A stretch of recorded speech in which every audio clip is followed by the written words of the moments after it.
I think it's up to 12 now, but that $7 was at least for 10 years or more. A long, long time. Yeah. All right, we've got 1 minute to chatter and then to chat, and then we will go silent for 2.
Good evening and welcome to the 592nd meeting of the City of Laurel Planning Commission.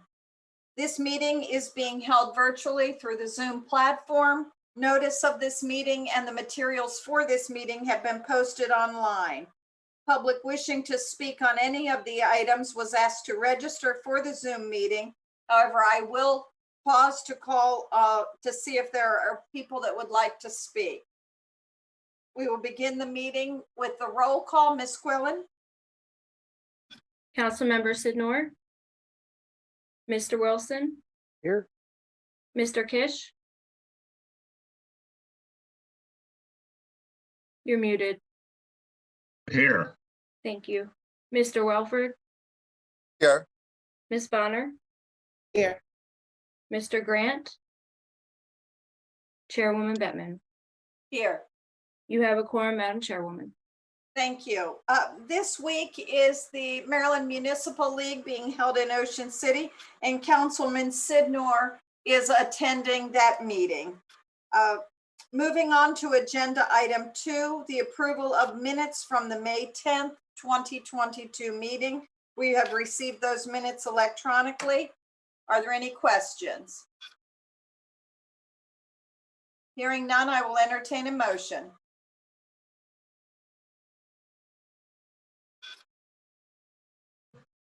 Madam Chairman, I make a motion that we approve those minutes for the meeting. I don't have that date, but I make a motion that we approve them. May 10th, 2022. Thank you, Mr. Kish. I'll second. Thank you, Mr. Wilson. Ms. Quillen, if you'll please call the roll. Mr. Kish, Yes. Mr. Wilson, Yes. Mr. Welford, Yes. Ms. Bonner, Yes. Chairwoman Bettman. Yes. Motion carries. Thank you. Moving on to agenda item 3, special exemption application number 930-595 Main Street, filed by Perfect Paws LLC for recommendation to the Board of Appeals. We'll have the staff report first, please. Yes, good evening, Madam Chairwoman and fellow commission members. This is Joshua Mitchell with ECD staff. The applicant is seeking special exception approval to operate an animal boarding facility at the existing Paw Perfect daycare business. Paw Perfect daycare is currently in legal operation as a dog daycare, and the applicant is seeking special exception approval to add the use of overnight boarding of dogs, which is referenced under the definition of an animal kennel in ULDC section 20-1.7 under the definition section. The subject property or the subject business is in a mixed-use apartment complex known as Patuxent Place that is zoned C-V, which is commercial village. The closest residential units would be several floors above Paw Perfect Daycare in the event of any residential occupancy. And throughout the facility, there are existing disposal units for feces. Furthermore, of dog feces, and furthermore, the applicant also intends to utilize collection and disposal bags throughout the facility to ensure proper sanitary disposal. And furthermore, the space where the dogs will be housed will be outfitted with rubber flooring to facilitate easy cleanup and avert unsanitary conditions. Prior to obtaining the existing space, the applicant states that objectionable noise was discussed with the Patuxent Place Management Company and was given approval to apply for the initial UNO of the dog daycare, as well as application for the overnight boarding of dogs. The community of Patuxent Place has not yet had any complaints during Paw Perfect's current operation as a daycare. The applicant alleges that the concrete floors and walls can provide enough noise cancellation for the space in the event of housing multiple dogs. The proposed use will be outfitted with cameras and alarm system protection to observe the dogs throughout the night. And while no one will be present with the dogs during the night at this time, the applicant has stated that in the event of an emergency, they are able to quickly get to the daycare as they live less than 5 minutes away. And the cameras will be also outfitted with a two-way voice system. Staff recommends that the Planning Commission recommend approval of special exception number 930 to the City of Laurel Board of Appeals with the following conditions.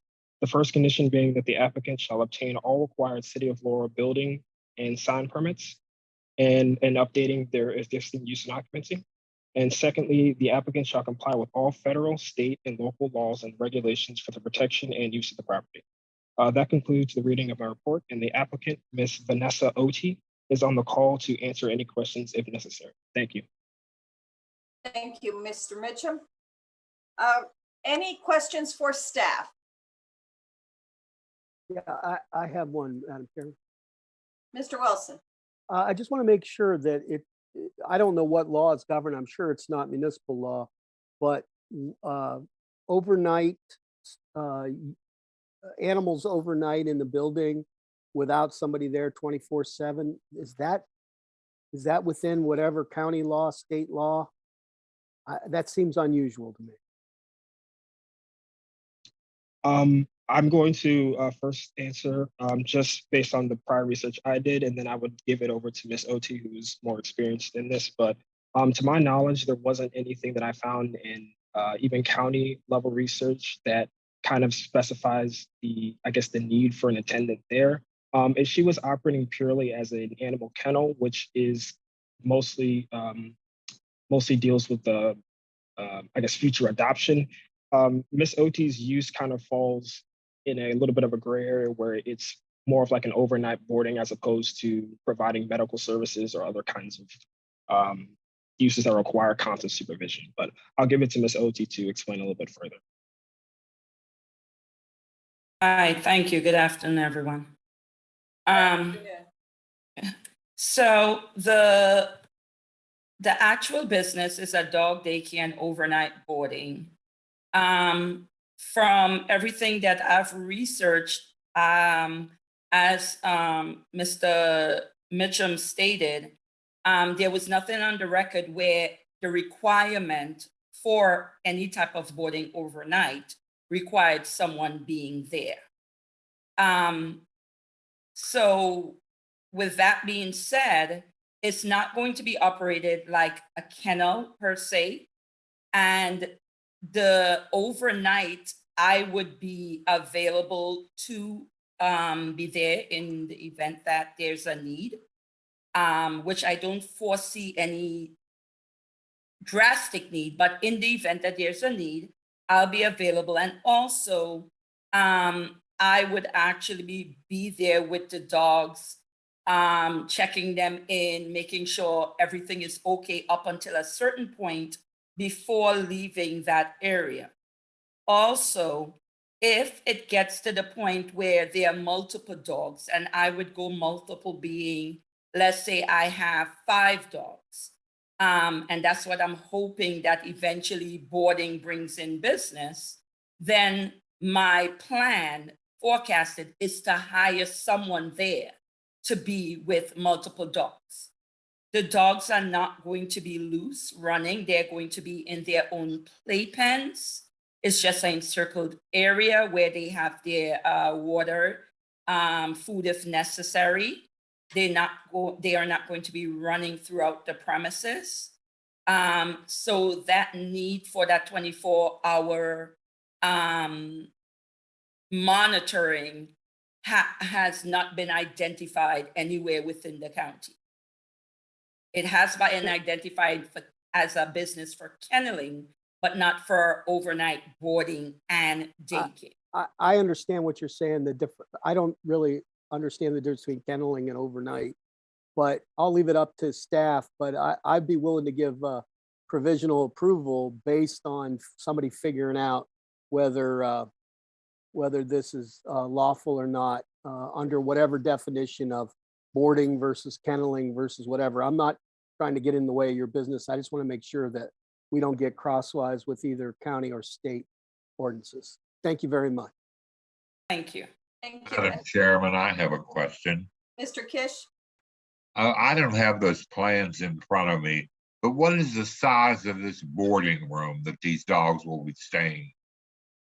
The space is 1,100 square feet because it's a daycare during the day, a free roaming daycare with larger dogs separated on one side and smaller dogs on the other. The space would not be the entire, as indicated before. They would each have their own playpens. Each dog will have its own Their room own to playpen. stay in? They would, yes, it's called a playpen. It's an These rooms enclosed. are, I'm sorry. It's not a room, it's a playpen. So basically a playpen in essence is very similar to a cage, but it doesn't have a top. So they would be square, like you would put a child in a playpen. It's very similar to that. It's a square playpen that's sometimes 10 by 10, 10 by 12. The sizes vary, but it's enough room for them to walk around but not get out. There's a gate on the playpen. It's made of metal. Okay, thank you very much, Mr. Brown. Thank you. Is there a limit? Is there, I mean, I'm thinking, Rick, first let me say, Rick, I had the same question as you about any rules or regulations about being unattended. And then when I heard it wasn't like a vet, it kind of reminded me of the pet stores in the malls and stores where I guess, when the store closed up, there was nobody in the mall with those animals overnight. I mean, that was where I was kind of thinking why there may not be rules. But I am wondering, to your point, you're hoping that you get to 5, but is there anything in this provision that limits the number of dogs that can be in this space? Joshua or Ms. Brown? First, I'm going to just make a comment. This application was submitted to PG County Department of Health, and in the staff report, it notes that they did not have any objections to this, even from a sanitary perspective. They looked at it and they said that they aren't violating any kind of medical or sanitary needs by the current use of the property as a boarding for dogs. And then in terms of the limitation, I would have to also speak with our Office of the Fire Marshal and see if they have anything in their building ordinance that also talks about maximum occupancy for humans and or animals. And that's something that I'd be able to look into. Thank you. Madam Chair, if I may have a Mr. question. Welford. I don't know of any grassy areas at Patuxent Place, so I'm wondering where the dogs would be walked. The dogs would be walk on Patuxent Trail, which is directly behind Patuxent 595, Unit 133, the trail that goes to the dam. Are you talking about the Patuxent River Trail? Yes, sir. The dog daycare is right on the back end of that building to the trail.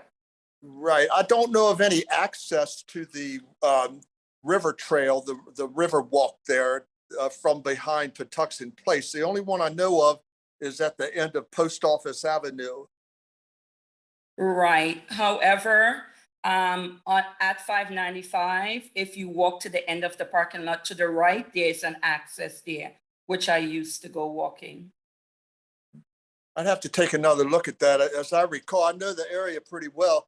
I only recall a very small footpath that's just been created by multiple people cutting through there. It's not really an access point to that path.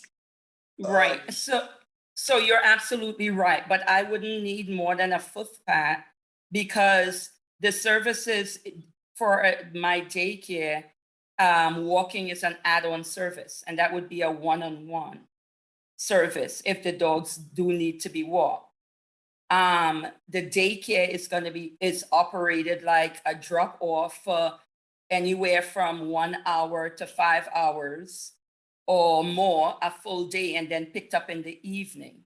If the owner of that, the pet parent decides that they would like the dog to be walked, then that will be an additional activity for that dog. And then if I don't need to go through the footpath, I can simply walk down Main Street, Laurel, for the person who's hired to do the walking and get onto the trail. Okay, while I'm on, my only other concern was, I guess, staff, that, and I'm pretty sure it is, that unit is fully sprinklered. Yes, it is. And I agree with Rick on the questioning of the, the county or state regulations on something like this. I don't know that I'm really in agreement with the whole plan right now. Again, Council or Commission or Welford, this has been seen by the county through this level of having them there. We told them exactly what they're doing in terms of having the dogs there, and we haven't received any objection from any of those entities about Mrs. OT's proposed operation of Paw Perfect as a boarding facility. It's not, she's not providing medical services. This isn't a veterinarian. It's not a kennel waiting for somebody to adopt these animals. It's just simply if maybe an owner is going away for the weekend, she would have them there boarding like that, essentially. I see. And is there any restrictions as to, is it open to all breeds of dogs, or are there any restrictions to a certain breeds and, or size?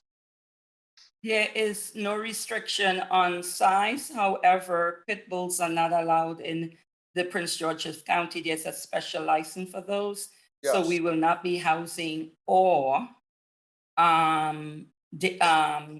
daycare sitting pit bulls or any other restrictive dog that is restricted. So we're going to follow all the rules and regulations that are applicable to the type of dog. With the size of the dog, there are no limitations on the size. However, the dogs will not be mixed together. So if there are larger dogs, then they will be on one side with each other. And then on the other side, it would be smaller dogs. And that's in anticipation of if I get that many dogs.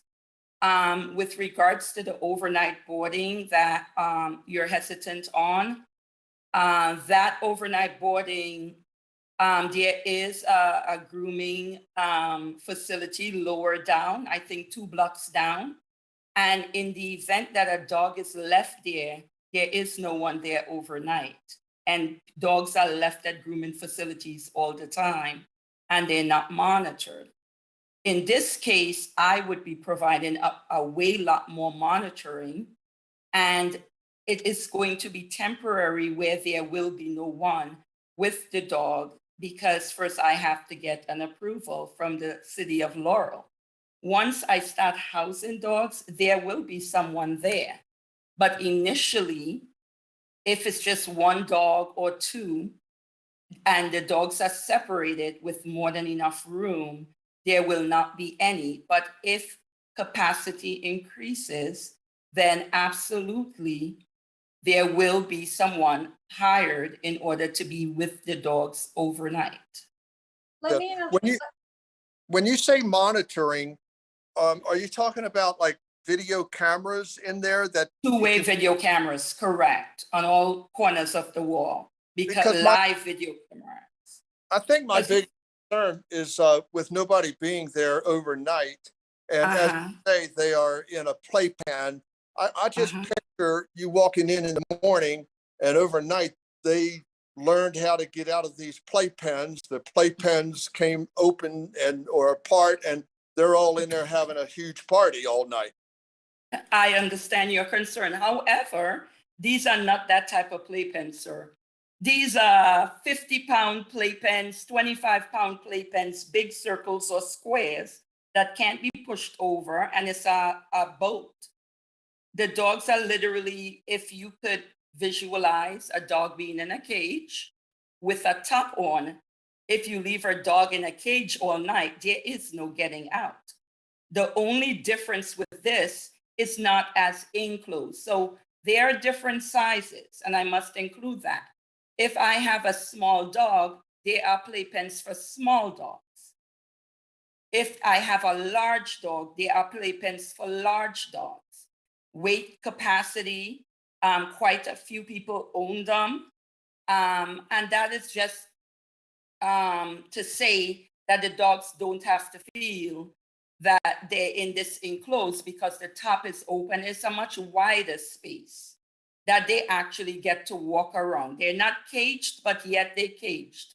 They're not in a kennel, which is a much smaller space, but yet they're in a playpen, just like a child would be in a playpen. With regards to getting out loose, that's highly unlikely. And that's from experience of dog sitting at my own home, where I would have the dog in the playpen in the basement and the dog doesn't get out. And from my girlfriend who recommended these playpens, because she has a 75-pound pit bull that is in a playpen and she doesn't get out. So the chances of that happening is very, very, very minimal, because of those playpens being very secure. Quick question, are the playpens bolted to the wall or the floor or anything where they can be pushed? So no, the playpens are not bolted. because of the size of them. So it's gravity. If you picture a 12 by 12 playpen and you picture a poodle, a little dog, if the dog jumps on that playpen, they can't push the playpen over because it's a big circle. So it's weighted, it's made of heavy metal because it's a circle or a square. So it doesn't need to be bolted. It's freestanding, open space, and they're not strong enough. Now, if I have, as explained, a very big dog, then that comes with a larger weighted playpen. So it would all depend on the size of the dog. There's no need to weight it down because it's not a 2 by 2 or a 4 by 4. If it was a very small enclosed area, the possibility of a big dog jumping to the front and it flipping over. But because it's a wide enclosed playpen, then even if they jump to the front, gravity holds down the back because of the size and the weight of it. And as I explained before, I only know this because of someone who I know has a pit bull and she's in a circular playpen and she's very strong and big, but she can't push down the playpen Thank you. because of the shape of it. Oh, thank you. Let me ask Mr. Mitchum or Mr. Love, what recourse, if this application is approved, what recourse is there if the overnight noise of the dogs starts to bother residents?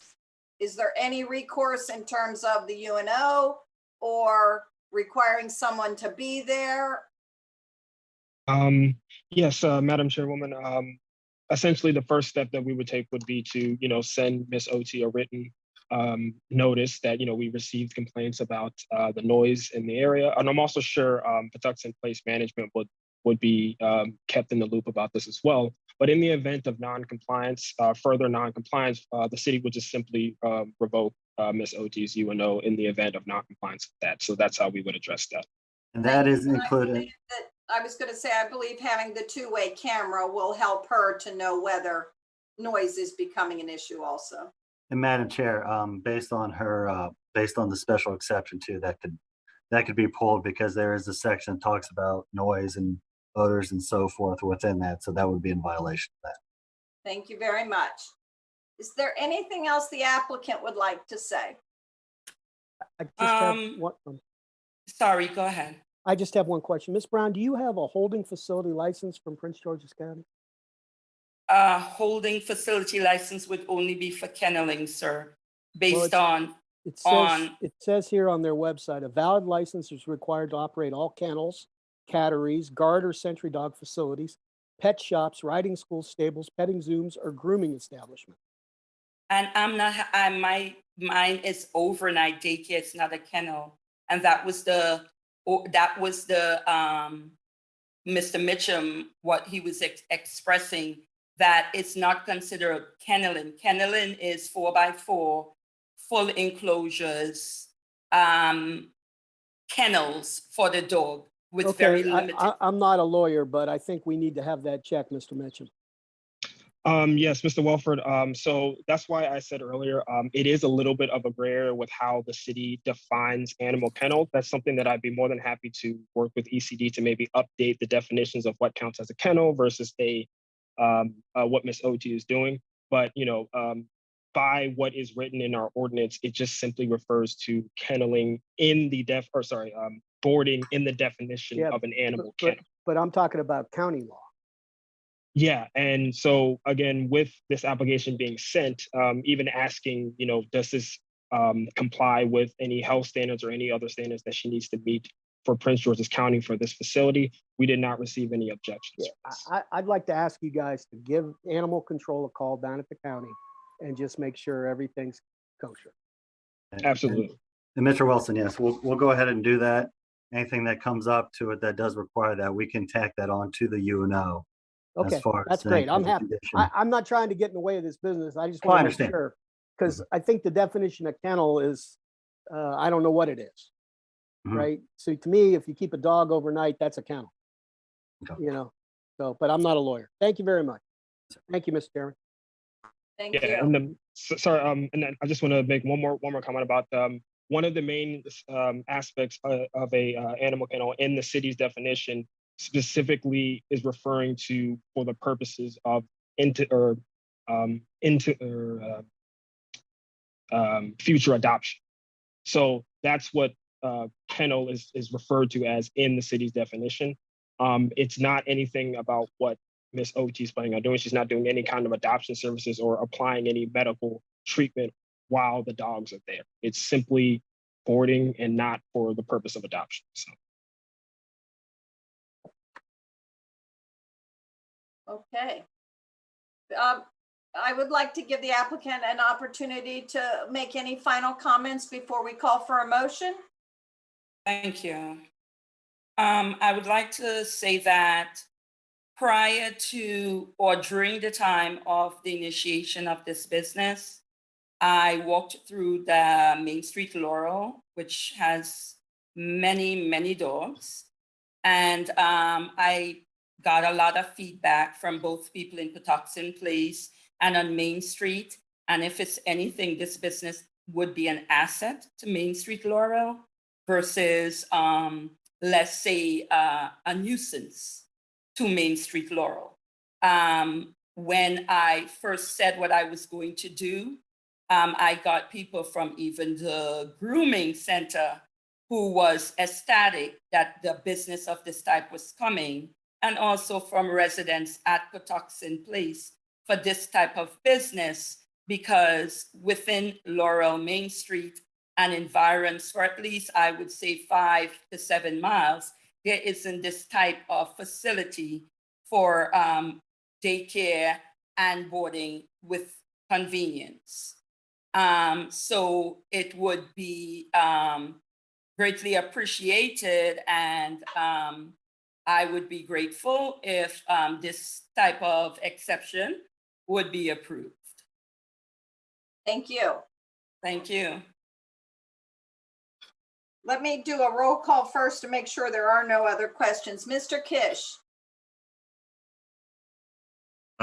No. Ms. Bonner, No.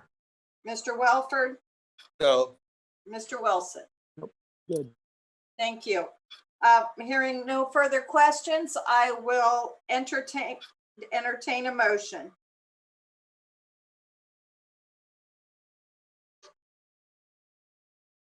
Madam Chair, I will make a motion. Are we recommending approval, right? To board it's the recommendation to the Board of Appeals for approval. I'll recommend approval to the Board of Appeals with the constraints in the staff report, and including that the staff reaches out to the county and state governing that has to do with kennels and daycares and things, and just make sure that we're good. Thank you. Mr. Wilson, do I have a second? I will go ahead and second. Thank you, Ms. Bonner. Ms. Quillen, if you would please call the roll. Mr. Wilson, Yes. Ms. Bonner, Yes. Mr. Welford, yes, Mr. Kish, I'm going to abstain because I do not have all the information to vote either way on this. Thank you. Chairwoman Bettman. Yes, Motion carries. thank you. I wish you the best with your business. Thank you, ma'am. Thank you. Have a Moving good on. evening. Have a good evening. Moving on to agenda items 4 and 5, I would like to read both into the record. We will have the staff report to cover the property, and then when it comes to public hearing and final action, we will split these back out into their specific agenda items. Agenda item 4, preliminary subdivision plan and resolution number 22-09-BC 7222 and 7302 Contee Road, filed by Ribera Development LLC. This includes a public hearing on this application and final action by the commission.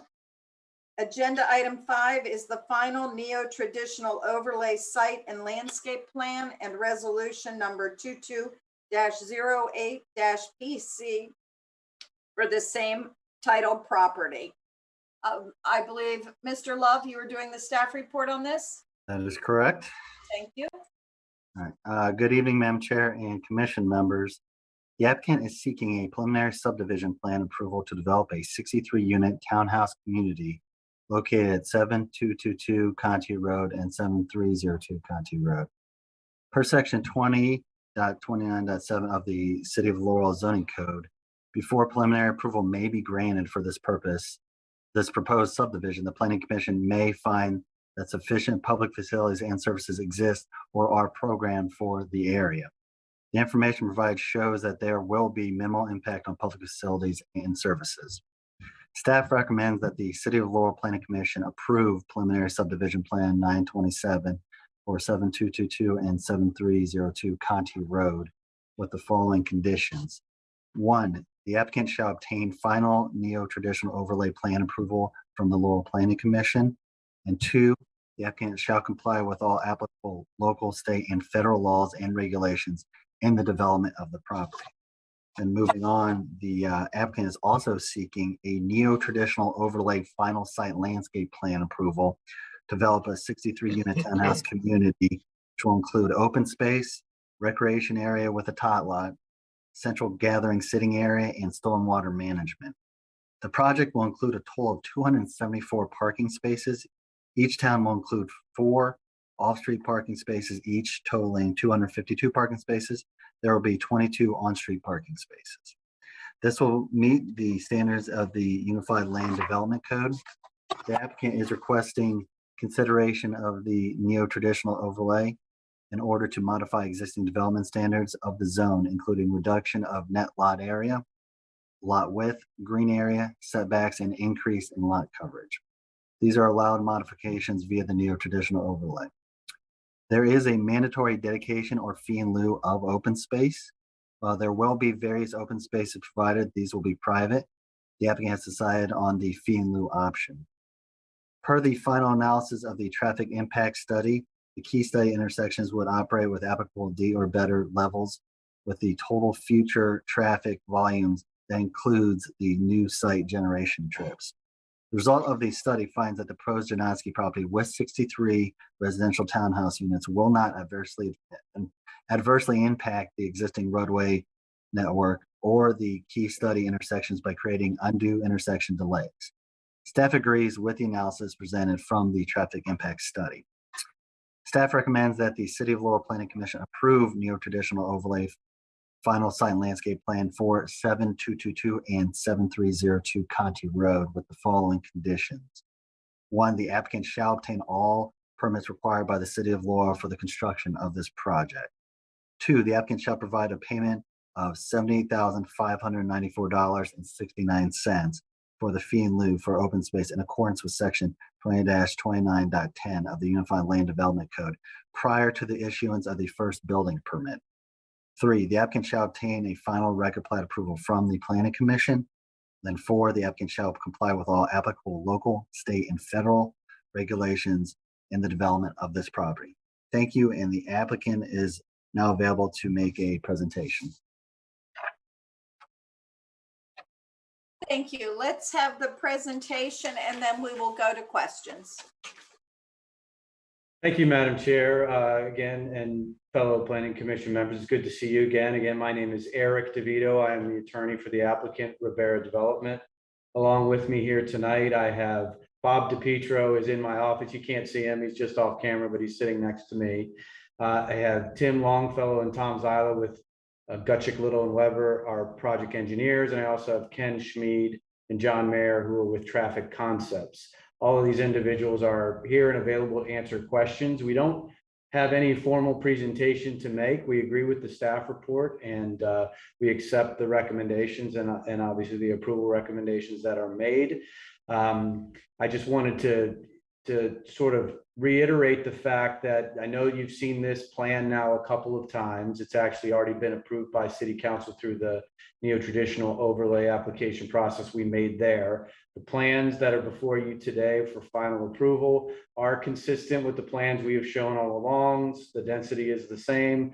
Parking requirements of the parking provided are substantially the same. There really are no material modifications. Obviously, we've made some tweaks along the way to address comments from county staff, but basically the plan is in exact configuration and basically the same exact plan we've shown all along the way. So there's nothing new and nothing materially changed.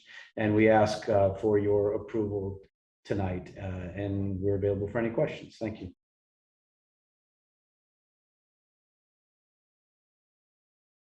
Thank you.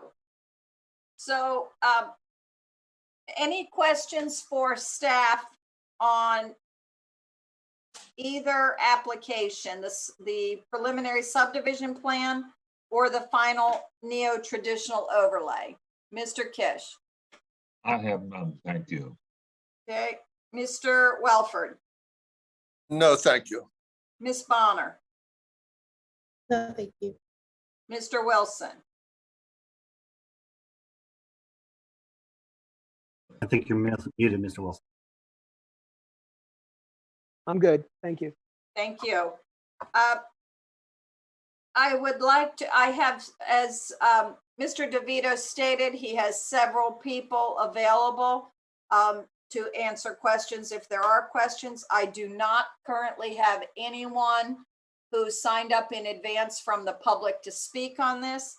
At this point, at 6:38, I would like to open the public hearing on this application for preliminary subdivision plan and resolution for 7222-7302 Contee Road.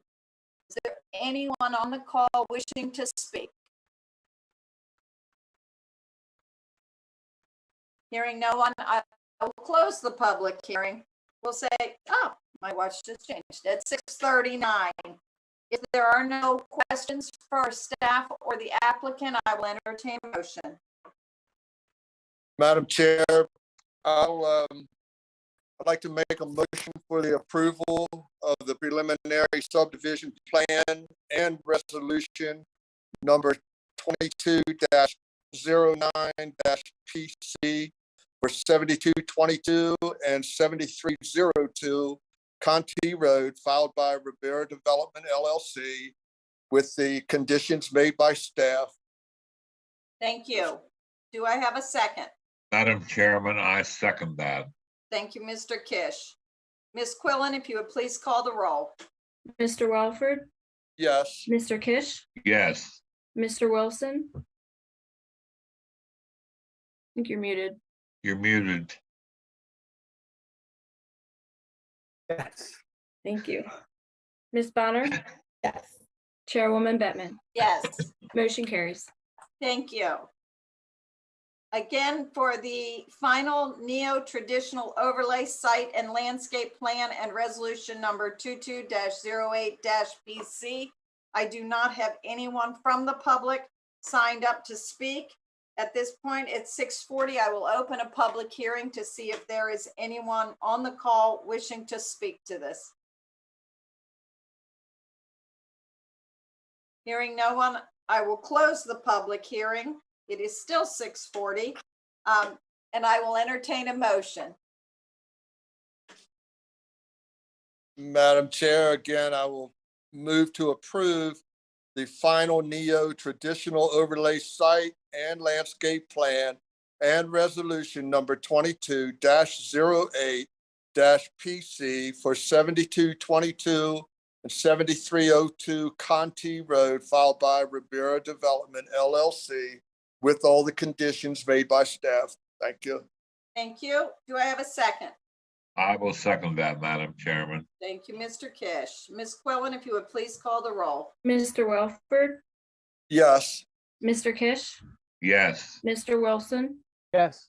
Ms. Bonner, Chairwoman Bettman. Yes, Motion carries.